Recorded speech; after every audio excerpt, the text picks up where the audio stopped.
Boa noite, gente. Antes tarde do que nunca, estou aqui gravando a última aula, né? Penas restritivas de direito. E vamos lá. Penas restritivas de direito. De direitos. Quais são as penas restritivas de direitos que nosso Código Penal elenca, traz? Aqui a gente tem o artigo 43 do Código Penal. As penas restritivas de direitos são prestação pecuniária, perda de bens e valores, limitação do fim de semana, prestação de serviço à comunidade ou entidades públicas e interdição temporária de direitos. Ah, professor, e como é que são essas penas restritivas de direitos?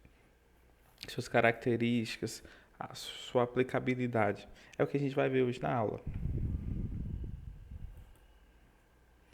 Então, o artigo 44, ele preleciona: as penas restritivas de direitos são autônomas e substituem as privativas de liberdade quando.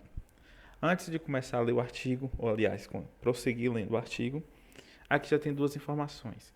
As penas restritivas de direitos são autônomas e substituem, então, substitutivas. Ah, professor, então todas as penas restritivas de direitos são substitutivas? Gente, não são. Como assim, professor? O artigo 44 está falando, você está falando que as penas restritivas de direitos não são todas substitutivas. Gente, o artigo 44 é um artigo do nosso Código Penal. Deixa eu ver se eu tenho aqui. Ah, pronto. O artigo 44 é um artigo do nosso Código Penal. Dentro do Código Penal, realmente, as penas restritivas de direitos são substitutivas. Então, no Código Penal, a gente tem penas restritivas de liberdade, pena de multa e, de forma substitutiva, as penas restritivas de direito. Então, a gente não tem nenhum crime dentro do Código Penal que tem como pena principal a pena restritiva de direito. No Código Penal, ou é pena privativa de liberdade ou pena de multa, ou pena de multa. E podem ser substituídas por pena restritiva de direito. Ah, professor, e por que você falou que nem toda pena restritiva de direito é substitutiva? Porque a gente tem legislação extravagante, então exterior ao Código Penal, que a pena restritiva de direito é a pena principal. Ah, professor, qual é? A lei de drogas. A pessoa que tem para si, transporta, armazena drogas de caráter ilícito. A pena para esse crime, apesar que muita gente acha que não é crime, mas é crime, quem utiliza, porta para o consumo próprio drogas ilegais, comete um crime. Só que esse crime não tem como pena uma pena restritiva de liberdade. As únicas consequências para o consumo próprio de drogas ilícitas são penas restritivas de direitos, que para muita gente acha que não funciona, que é uma advertência sobre os malefícios da droga. Há quem pensa que não tem uma força para coibir essa ação, mas enfim, o que eu queria trazer é isso, porque é um exemplo que a pena restritiva de direito é a pena principal. A gente não tem uma pena restritiva de liberdade para o crime de portar droga para o consumo próprio, armazenar para o consumo próprio. As penas são todas restritivas, as três possibilidades de pena, salvo engano, não lembro se é três ou é duas, ou são duas, mas são todas penas restritivas de direito para o consumo próprio. Então, dando seguimento aqui no artigo 44, aplicada a pena privativa de liberdade não superior a 4 anos e o crime não for cometido com violência ou grave ameaça à pessoa ou qualquer que seja a pena aplicada, se o crime for culposo. Então aqui a gente já vê duas características iniciais, que é uma pena não superior a 4 anos, então aquele velho bizu que eu sempre falo na sala de aula, não superior a 4 anos, gente, então lembre, 4 anos entra. Então se a pena for de 4 anos, ele tem o direito. Ah, e se o crime não for cometido com violência ou grave ameaça à pessoa? Aqui também aquela outra dica. Gente, grave ameaça à pessoa, porque for violência ou grave ameaça à pessoa, porque pode ter violência contra coisa. Isso não impede, a violência aqui não pode ser contra a pessoa. Ou qualquer que seja a pena aplicada, se o crime for culposo. Então a pena restritiva de direito pode ser substituída no crime culposo, independente do quanto de pena for aplicada. O réu não for reincidente em crime doloso. Então, em regra, eu quero que vocês atentem bem a isso, em regra, para aplicar uma pena restritiva de direito, o réu não pode ser reincidente em crime doloso. Em regra. Por quê, professor? Porque há a exceção, que é o parágrafo 3º, que a gente vai ler lá na frente um pouquinho, não sei se está nesse slide, mas a gente vai ver qual é a exceção dessa reincidência em crime doloso. A culpabilidade, os antecedentes, a conduta social e a personalidade do condenado, bem como os motivos e as circunstâncias, indicarem que essa substituição seja suficiente. Eu sempre comento em sala de aula e até vocês mesmos, ao dar exemplos, a informar a opinião de vocês, a gente sempre fala de alguns problemas da pena restritiva de liberdade, privativa de liberdade, perdão, que muitas vezes é uma pena que ela não surte seu efeito. Há uma tendência hoje da gente aplicar apenas restritivas de direitos quando elas forem necessárias. Então, ao invés de a gente privar a liberdade de alguém, sabendo que aquilo muitas vezes não vai surtir efeito nenhum, e aquela pessoa já tem uma personalidade, antecedentes, uma conduta social, que aparentemente uma pena restritiva de direito já é o suficiente, isso é preferível. Então, deve-se preferir aplicá-la. Ah, professor, o parágrafo 2º, o que o parágrafo 2º fala? Na condenação igual ou inferior a 1 ano, a substituição pode ser feita por multa ou por uma pena restritiva de direito. Então, duas medidas alternativas, ou uma ou outra. Então, se a condenação foi inferior, menor que 1 ano, ou pode ser um ou pode ser outro. Pode ser a multa ou pode ser a pena restritiva de direito. Mas se for superior a 1 ano, a pena privativa de liberdade pode ser substituída por uma pena restritiva de direitos e multa. Então, uma e outra, a pena restritiva e multa, ou por duas restritivas de direito. Ô, gente, eu não sei se eu falei, mas aqui também é aquele velho bizu. Então, na condenação que for igual ou inferior a 1 ano, pode ser alternativa, multa ou restritiva de direito. Ah, professor, então igual ou inferior, então 1 ano entra, sim. 1 ano entra. Então, 1 ano pode ser multa ou restritiva de direito. Superior a 1 ano, pode ser duas restritivas de direito ou pena de multa e uma pena restritiva de direito. Parágrafo 3º, olha ele aqui. Foi o que eu falei da exceção da reincidência em crime doloso. Se o condenado for reincidente, o juiz poderá aplicar a substituição, desde que, em face de condenação anterior, a medida seja socialmente recomendável e a reincidência não se tenha operado em virtude da prática do mesmo crime. Então, nesse parágrafo 3º aqui, o que o legislador deseja? Ah, seu juiz, se Vossa Excelência considera que a substituição da pena, mesmo a agente sendo reincidente, não tendo cometido o mesmo crime, se você acha que a medida da substituição ela é a mais necessária é ótimo, a mais adequada nessa situação, então você pode substituir. Como eu falei, a gente vive hoje uma mudança de paradigma dentro do direito penal, dentro da política criminal, que a gente tenta de alguma forma priorizar medidas que não encarcerem o indivíduo, porque a gente percebe que muitas vezes elas não produzem efeito. Conversão das penas restritivas de direitos.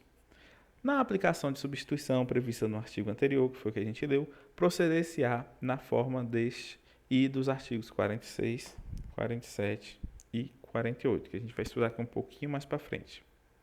Parágrafo 1º. A prestação pecuniária consiste no pagamento em dinheiro à vítima. E aqui já é uma diferença para a gente pensar na pena de multa. Gente, prestação pecuniária tem como destinatário a vítima. Então, a prestação pecuniária, vítima ou seus dependentes, tem como possível destinatário a vítima. Então, a prestação pecuniária consiste no pagamento em dinheiro à vítima, a seus dependentes ou à entidade pública ou privada com destinação social de importância fixada pelo juiz, não inferior a um salário mínimo e nem superior a 360 salários mínimos. O valor pago será deduzido do montante de eventual condenação em ação de reparação civil, se coincidentes os beneficiários. O que está querendo dizer aqui o parágrafo 1º? que na pena de prestação pecuniária, o valor inferior, ela não pode ser menor do que um salário mínimo. E também não deve ultrapassar 360 salários mínimos. E no finalzinho aqui tem algo que é muito importante. Se, vamos imaginar que foi um crime e o crime lesou o patrimônio da vítima. Essa vítima ingressou com ação de reparação civil. Futuramente, a vítima é condenada penalmente e há somente uma pena restritiva de direito, no valor, deixa eu ver, 3 salários mínimos. Se posteriormente ela ganhar a ação de reparação, esse valor que ela receberá a título de prestação pecuniária deve ser deduzido. Então o réu foi condenado na esfera civil a pagar um valor de 5 salários mínimos, 3 ele já pagou a título de prestação pecuniária, desde que sejam coincidentes os beneficiários. Então, os dois beneficiários nessa situação deveriam ser as vítimas. Parágrafo 2º. No caso do parágrafo anterior, se houver aceitação do beneficiário, a prestação pecuniária pode consistir em prestação de outra natureza. Como assim, professor? Vamos imaginar, o juiz, ele estipula uma prestação pecuniária de 3 salários mínimos. Mas o sujeito, por alguma razão, ele não tem 3 salários mínimos, ou não tem o valor em dinheiro. E ele falou, vem cá, a gente aqui é da mesma comunidade da zona rural, eu tenho esse bezerro aqui que vale mais ou menos essa quantidade. Você aceita esse bezerro correspondendo a 3 salários mínimos, que é o que eu preciso de pagar. Se a vítima aceitar, vou aceitar, não sei se eu vou receber depois, é melhor aceitar logo esse bezerro. Pode, não tem problema nenhum. Então, a prestação pecuniária pode consistir em prestação de outra natureza, até mesmo de serviço. Parágrafo 3º. A perda de bens e valores pertencentes aos condenados dar-se-á, ressalvada a legislação especial, em favor do Fundo Penitenciário Nacional, e seu valor terá como teto o que for maior, o montante do prejuízo causado ou do provento obtido pelo agente ou por terceiro, em consequência da prática do crime. Então, gente, a perda de bens e valores, a gente já está aqui pensando agora em outra pena restritiva de direito. E ela dar-se-á, aqui ressalvada a legislação especial, em favor de qual entidade? Do Fundo Penitenciário Nacional. E seu valor deverá ser qual? Ou o montante do prejuízo causado ou o provento obtido. Professor, qual delas deve ser escolhida? A lei fala que deve ser escolhida o que for maior. Se o prejuízo for maior do que o ganho obtido, o valor deve ser da perda de bens e valores, o valor do prejuízo. Se o ganho obtido for maior do que o valor do prejuízo causado, então o ganho obtido, o lucro obtido, deve ser aplicado para a perda de bens e valores. Então, qual for o maior? Prestação de serviços à comunidade ou entidades públicas. Artigo 46 do nosso Código Penal. A prestação de serviços à comunidade ou a entidades públicas é aplicável a condenações superiores a 6 meses de privação de liberdade. Parágrafo 1º. A prestação de serviços à comunidade ou a entidades públicas consiste na atribuição de tarefas gratuitas ao condenado. Parágrafo 2º. A prestação de serviço à comunidade dar-se-á em entidades assistenciais, hospitais, escolas, orfanatos e outros estabelecimentos congêneres, em programas comunitários ou estaduais. Parágrafo 3º.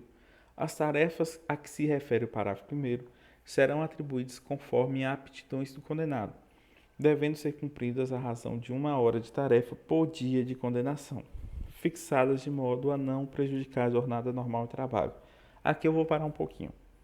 Gente, qual é a razão de cumprimento da pena de prestação de serviços à comunidade? A cada 1 hora de realização da tarefa, tem se computado como se fosse um dia da condenação.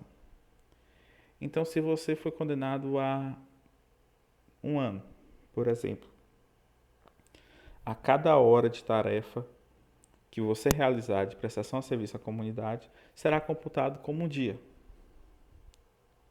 E aqui eu já enseja algumas questões. A prestação de serviço à comunidade, em regra, ela deve tentar se adequar ao condenado. Como assim? Então, a medida tem que se adequar ao condenado? Por quê, professor? Gente, porque por várias razões a gente tenta, de alguma forma, priorizar, prevalecer, por exemplo, as relações de trabalho. Se o sujeito trabalha durante a semana, então a prestação de serviço à comunidade deve ocorrer em finais de semana, para não o atrapalhar. Professor, mas se ele trabalha de turno, por exemplo, aí muitas vezes ele vai trabalhar no sábado, vai trabalhar no domingo. E aí, pode ocorrer em dia que a gente chama em dia de semana? Pode, não tem problema. Então, a prestação de serviço à comunidade, ela deve ser, ou a entidades públicas, ela deve de alguma forma se adequar, ocorrer de maneira para equilibrar, por exemplo, o trabalho do condenado com a atividade. E o parágrafo 4º, se a pena substituída for superior a 1 ano, é facultado ao condenado cumprir a pena substitutiva em menor tempo, nunca inferior à metade da pena privativa de liberdade fixada. Professor, se eu leio aí eu não entendi. Como assim? Vocês viram que dentro do Código Penal, como eu falei, a pena restritiva de direito é substitutiva. Então a gente tem primeiramente uma pena privativa de liberdade e depois substituímos pela pena restritiva de direito. Então, se o sujeito tem uma pena superior a 1 ano e ela for substituída por uma prestação de serviço à comunidade, ele pode cumprir essa pena em período inferior a 1 ano. Porque vocês viram que a cada hora de tarefa realizada, ele computa um ano. Ou computa um ano, não, perdão, computa um dia. Então, vamos imaginar que ele foi condenado a 1 ano e 6 meses. Ele pode cumprir essa pena no período inferior a 1 ano e 6 meses de prestação de serviço à comunidade? Pode. Entretanto, vamos imaginar que todo final de semana ele cumpra 20 horas, por exemplo. 20 horas é como se fosse 20 dias. Como se fosse não, 20 horas são 20 dias. Entretanto, ele precisa cumprir esse prazo, essa prestação de serviço à comunidade, em um prazo nunca inferior à metade da pena restritiva de direito.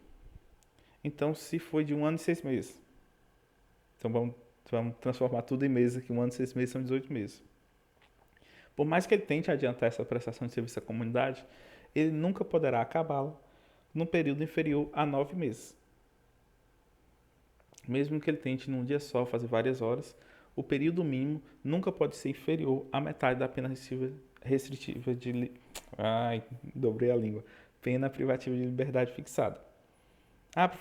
Então quer dizer que se o sujeito foi condenado a 2 anos e foi substituído por prestação de serviço à comunidade, ele vai ter que ficar pelo menos 1 ano fazendo prestação de serviço à comunidade? Então vamos dar prosseguimento. Interdição temporária de direitos. Quais são as interdições temporárias de direitos que temos no nosso Código Penal? Elas estão elencadas no artigo 47 e as penas de interdição temporária de direitos são proibição do exercício de cargo, função ou atividade pública como de mandato eletivo. Você é proibido de exercer um cargo. Você é proibido de exercer uma função ou atividade pública e até mesmo você pode ser impedido de exercer um mandato eletivo. Você é vereador, você perde o seu mandato de vereador. Proibição do exercício de profissão, atividade ou ofício que dependam da habilitação especial, de licença ou autorização do poder público. Isso aqui para mim é uma das coisas mais controversas que temos. Por que, professor, é uma coisa controversa? Porque vamos imaginar que o sujeito cometeu um crime, vamos dar um exemplo do advogado, dentro da advocacia, e esse crime de alguma forma estava relacionado o sujeito estava desesperado, estava com muitas dívidas, e ele não conseguia pagar as dívidas, ele acabou recorrendo a essa conduta delituosa dentro da advocacia. Se eu ainda o proíbo de praticar a profissão por um tempo, eu acabo agravando a situação daquele sujeito. Aquele sujeito já tinha cometido o crime motivado por uma baixa questão financeira. Se eu ainda proíbo de exercer a única função que ele sabe fazer, bem provavelmente ele vai continuar na prática delituosa. Então, fica só uma crítica a essa interdição temporária de direito específica da proibição de exercício de profissão. Suspensão de autorização ou de habilitação para dirigir veículo. Acho que aqui é autoexplicativo. Proibição de frequentar determinados lugares. Você vai ser proibido de frequentar o lugar X, Y, uma casa noturna, ambientes noturnos, bares. Proibição de inscrever-se em concurso, avaliação ou exames públicos. Isso aqui é bem novo. Bem novo não, né? Mas é recente. Salvo engano, não deve ter mais de 10 anos essa adição no Código Penal. Que é você ser proibido, e aqui acho que é interessante, que você é proibido mesmo de se inscrever em concurso. Lucas, por quê? Porque vocês poderiam ser, por exemplo, pode ser proibido de se inserir num cargo público. Porque se fosse a proibição de inserir num cargo público, você poderia fazer um concurso, por exemplo.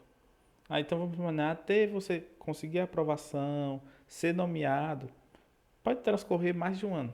Então vamos imaginar que o sujeito ele pensa em tentar esse concurso, só que ele está com a interdição temporária de direitos. Será que ele pode tentar e futuramente vir a conseguir o cargo? Não, porque aqui a proibição é de inscrever-se. Então ele não pode nem tentar. Então naquele período, 2 anos, ele ficaria 2 anos sem poder se inscrever-se em concurso, avaliação ou exame público. Limitação de fim de semana, artigo 48.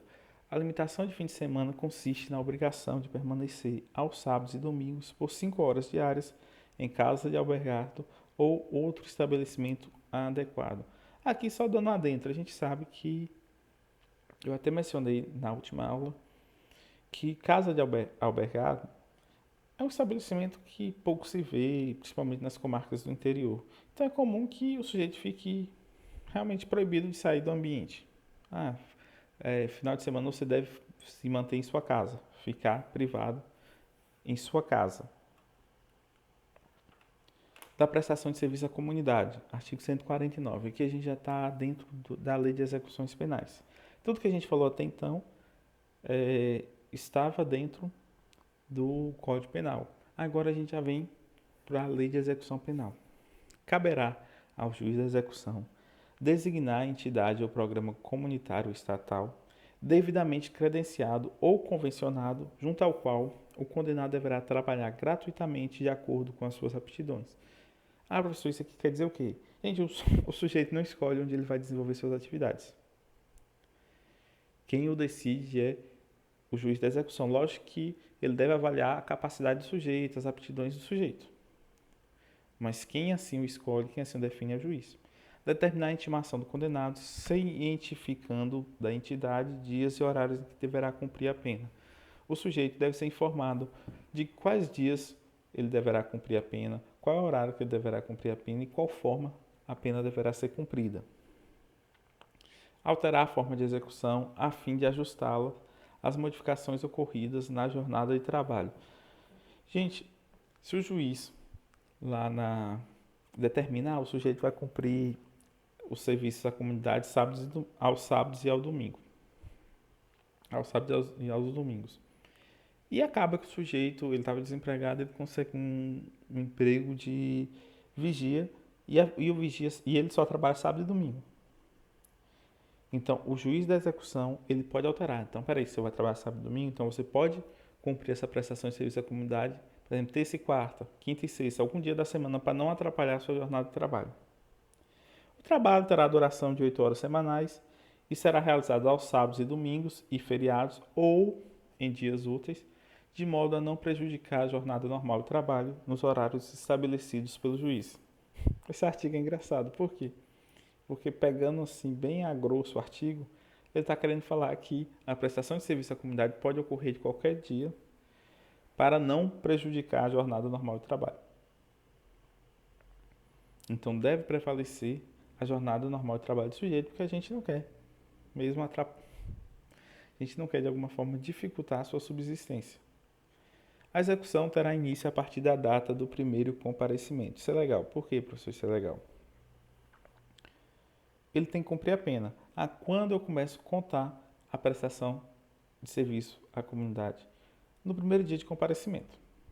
No primeiro dia que ele compareceu, a pena começa a contar desse dia. Professor, isso tem algum efeito prático? Lógico que tem. Vocês lembram que eu falei que se a pena não for inferior a 1 ano, superior a 1 ano, pode ser cumprida em um prazo menor, desde que não seja inferior à metade. E de onde eu vou começar a contar esse prazo? No primeiro comparecimento.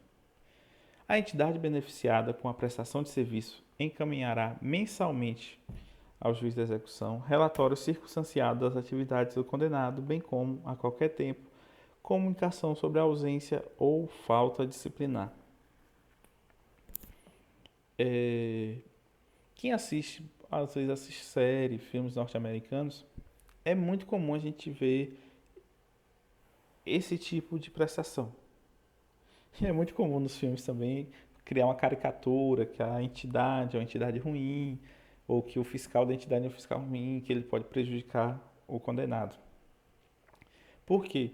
Porque realmente ele tem que prestar um relatório de se aquele sujeito está comparecendo no dia determinado, na hora determinada e se está realizando o serviço de maneira determinada. Então a entidade ela tem essa obrigação. Da limitação de fim de semana, artigo 151. Caberá ao juiz da execução determinar a intimação do condenado, cientificando-o do local, dias e horário que deverá cumprir a pena. Parágrafo único. A execução terá início a partir da data do primeiro comparecimento. Poderão ser ministrados ao condenado, durante o tempo de permanência, cursos e palestras ou atribuídas atividades educativas. Parágrafo único. Nos casos de violência doméstica contra a mulher, o juiz poderá determinar o comparecimento obrigatório do agressor a programas de recuperação e reeducação. Programas realmente de reeducação social, reeducação até mesmo, que eu diria, psicossocial. O estabelecimento designado encaminhará mensalmente ao juiz da execução relatório, bem assim comunicará, a qualquer tempo, a ausência ou falta disciplinar do condenado. Então, a limitação do fim de semana, ela pode ocorrer, igual eu falei, casa de albergado ou estabelecimento comum. Mas a gente sabe que comarcas menores, por exemplo, não possuem casa de albergado. Muitas vezes não tem um ambiente para essa limitação de fim de semana, ele fica realmente limitado em sua residência. Mas se tiver algum ambiente, alguma entidade similar, por exemplo, uma entidade que realiza alguns cursos, ele pode ter a limitação de fim de semana nessa entidade? Pode, se assim o juiz o determinar. Pois é, gente, vencemos aqui o assunto de penas restritivas de direito. Então, voltando para o primeiro slide, a gente viu prestação pecuniária, perda de bens e valores, limitação de fim de semana, prestação de serviço à comunidade ou entidades públicas e interdição temporária de direitos. Professor, o que você acha que a gente deve focar? Vocês devem saber quais são as penas restritivas de direitos. Vocês devem saber que no Código Penal elas são autônomas e substitutivas, mas eu falei para vocês, abrindo aspas não, parêntese, que existe penas restritivas de direitos que elas não são substitutivas. Quais são, professor? Aí eu dei o exemplo. Tem mais, mas eu dei o exemplo da lei de drogas. Que você possuir, transportar, armazenar para consumo próprio droga de caráter ilícito não tem como uma pena privativa de liberdade. A única pena que a gente tem para esse tipo de conduta, de possuir, armazenar, transportar para consumo próprio drogas ilícitas, são penas restritivas de direitos. Então elas não são substitutivas, elas são principais nesse exemplo que eu dei. E no Código Penal? Não, no Código Penal são substitutivas, mas na legislação penal extravagante a gente tem casos que elas são penas principais. E é isso, gente. Antes tarde do que nunca, acabei gravando a aula. Vou tentar postar agora. Abraço para todo mundo.